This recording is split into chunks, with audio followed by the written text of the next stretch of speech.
लोग जिस प्रकार से मारपीट कर रहे हैं इस शख्स के साथ, ये बिल्कुल अनुचित है, गैर कानूनी है, इलीगल है। आप किसी भी व्यक्ति को किसी भी स्टेट के अंदर उसकी लोकल भाषा को बोलने के लिए मजबूर नहीं कर सकते। ये उसकी चॉइस है, वो क्या बोलेगा। ये लोग ये बात कह रहे हैं कि तुम्हें मराठी बोलनी पड़ेगी अगर यहाँ रहना है तो। अगर तुम मराठी नहीं बोलोगे तो तुम्हें जो है तो तुम मार खाने के काम कर रहे हो। साथियों, ये लोग प्रथम दृष्टया मनसे पार्टी के प्रतीत हो रहे हैं। मनसे पार्टी यानी कि महाराष्ट्र नव निर्माण सेना, जो कि राज ठाकरे इसके फाउंडर हैं। उद्धव ठाकरे से वैचारिक मतभेद होने के कारण, टिकट वितरण जैसे मुद्दों से जो है वो मतभेद होने के कारण उन्होंने ये संगठन खड़ा किया। और उसके बाद में जिस प्रकार से ये मारपीट कर रहे हैं, वहां के स्थानीय प्रशासन को बिल्कुल जो है वो इसके ऊपर एक्शन लेना चाहिए। एसडीएम को जो है वो एप्लीकेशन देनी चाहिए कि इनको तुरंत प्रभाव से गिरफ्तार किया जाए। कानून में बीएनएसएस की धारा 170 में ये प्रोविजन है कि इनको तुरंत प्रभाव से अरेस्ट किया जा सकता है। साथियों, इस प्रकार की गुंडई अगर वो कर रहे हैं तो ये न केवल असहनीय उस व्यक्ति के लिए है, बल्कि प्रत्येक तमाम उन लोगों के लिए है जो सभ्य समाज के अंदर जो है वो इस प्रकार की घटना को या फिर हिंसा को अस्वीकार करते हैं। सबसे पहली बात ये। दूसरी बात, ये कोई भी प्रोसीजर नहीं है कि अगर आप राजस्थान में हो तो आप किसी भी व्यक्ति को, बिहारी को, आप जो है उत्तर प्रदेश के लोगों को या फिर अन्य किसी स्टेट के लोगों को ये बात कहें कि तुम्हें तो राजस्थानी बोलनी पड़ेगी।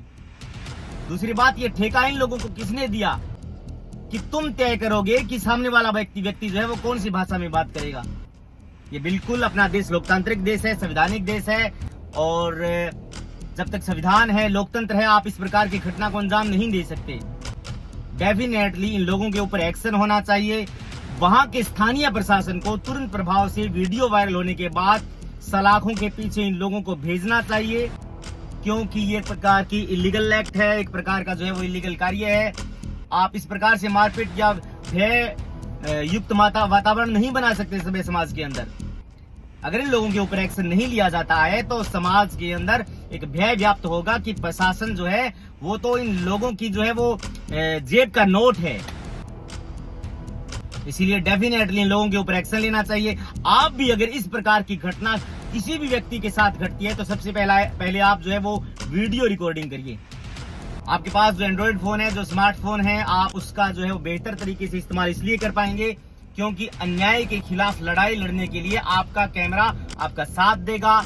अगर वीडियो वायरल होती है तो ये एक प्रकार के से प्रशासन के जो है वो सकते में डालने वाली बात है, प्रशासन पर सवालिया निशान खड़ा करने वाली बात है कि आपके सुशासन में, आपके राज में अगर इस प्रकार की घटना होती है तो डेफिनेटली एक निंदनीय घटना है। ये एक प्रकार की घटना जो है वो समाज को झकझोर देने वाली घटना है। आप इस प्रकार से जो है वो गुंडई सहन नहीं कर सकते।